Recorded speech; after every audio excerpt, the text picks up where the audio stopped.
Trading ചെയ്യുന്നവരാണോ നിങ്ങൾ? മാർക്കറ്റിൽ ഇപ്പോൾ എന്താണ് നടക്കുന്നത്, ഏത് ന്യൂസാണ് മാർക്കറ്റിനെ ഇപ്പോൾ ഇമ്പാക്ട് ചെയ്യുന്നത്, ഇമ്പോർട്ടന്റ് ആയിട്ടുള്ള ലെവൽസ് ഏതൊക്കെയാണ് എന്നൊക്കെ അറിയാൻ നിങ്ങൾക്ക് ആഗ്രഹമുണ്ടോ? അങ്ങനെയാണെങ്കിൽ നിങ്ങൾക്ക് ജോയിൻ ചെയ്യാൻ പറ്റിയ ഒരു ഫ്രീ വാട്സ്ആപ്പ് ട്രേഡിംഗ് കമ്മ്യൂണിറ്റി ഞാൻ നിങ്ങൾക്ക് വേണ്ടി പരിചയപ്പെടുത്തി തരാം. ഇവിടെ എല്ലാ ദിവസവും മാർക്കറ്റ് അപ്ഡേറ്റുകളും, മാർക്കറ്റിനെ സ്വാധീനിക്കുന്ന ന്യൂസുകളും, അതുപോലെ തന്നെ മാർക്കറ്റ് ലെവൽസും സ്ട്രൈക്കിന്റെ ലെവലും നമ്മളിവിടെ ഷെയർ ചെയ്യുന്നുണ്ട്. ഇതിൽ ഏറ്റവും പ്രധാനപ്പെട്ട കാര്യം, ഇത് കംപ്ലീറ്റ്ലി ഫ്രീ ആണ്. നമ്മൾ ഇന്ന് ഗ്രൂപ്പിൽ അപ്ഡേറ്റ് ചെയ്ത ലെവൽസ് കൂടി നമുക്കൊന്ന് കാണാം. അപ്പോൾ ഇതാണ് നമ്മൾ ഗ്രൂപ്പിൽ അപ്ഡേറ്റ് ചെയ്ത ലെവൽ എന്ന് പറയുന്നത്. 24,315 ആയിരുന്നു നമ്മുടെ മേജർ സപ്പോർട്ട്. അതുപോലെ മേജർ റെസിസ്റ്റൻസ് വരുന്നത് 24,460 ആയിരുന്നു.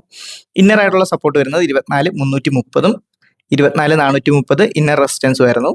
മാർക്കറ്റ് കറക്റ്റ് നമ്മുടെ സപ്പോർട്ടിലാണ് സപ്പോർട്ട് എടുത്തത്. അതിനുശേഷമാണ് മാർക്കറ്റ് ഒരു അപ്സൈഡ് മൂവ്മെന്റ് എടുത്തത്. ഈ ഒരു അപ്സൈഡ് മൂവ്മെന്റിൽ നമ്മുടെ ഗ്രൂപ്പിലുള്ളവരും അതുപോലെ തന്നെ നമ്മുടെ സ്റ്റുഡൻസിന് നല്ലൊരു ട്രേഡ് എടുക്കാനായിട്ട് സാധിച്ചു. അപ്പോൾ ഇതാണ് നമ്മൾ കമ്മ്യൂണിറ്റിയിൽ അപ്ഡേറ്റ് ചെയ്ത ലെവൽസ് എന്ന് പറയുന്നത്. രാവിലെ 9:15 മുന്നേ തന്നെ നമ്മൾ ലെവൽസ് അപ്ഡേറ്റ് ചെയ്യാറുണ്ട്. അതുപോലെ തന്നെ സ്ട്രൈക്കിൽ നമ്മൾ സപ്പോർട്ട് ആൻഡ് റെസിസ്റ്റൻസ് മാർക്ക് ചെയ്ത് കൊടുക്കുന്നുണ്ട്. ഒരുപാട് പേർക്ക് ട്രേഡ് എടുക്കാനായിട്ട് ഉപകാരപ്രദമാവും. അപ്പോൾ ഇതാണ് നമ്മുടെ എൻഡ് ഓഫ് ദി സെഷൻ വരുന്നത്. ട്രേഡിംഗ് പഠിച്ചുകൊണ്ടിരിക്കുന്നവർക്കും മാർക്കറ്റിനെ ഫോളോ ചെയ്യുന്നവർക്കും എന്തുകൊണ്ടും ഈ ഒരു കമ്മ്യൂണിറ്റി യൂസ്ഫുൾ ആയിരിക്കും. നിങ്ങൾക്കും ഈ ഫ്രീ ആയിട്ടുള്ള വാട്സ്ആപ്പ് കമ്മ്യൂണിറ്റിയിൽ ജോയിൻ ചെയ്യാൻ താല്പര്യം ഉണ്ടെങ്കിൽ comment box just link link നിങ്ങളുടെ ടീമിൽ വരുന്നതായിരിക്കും. അപ്പോൾ പുതിയ വീഡിയോ നമുക്ക് വീണ്ടും കാണാം. ബൈ.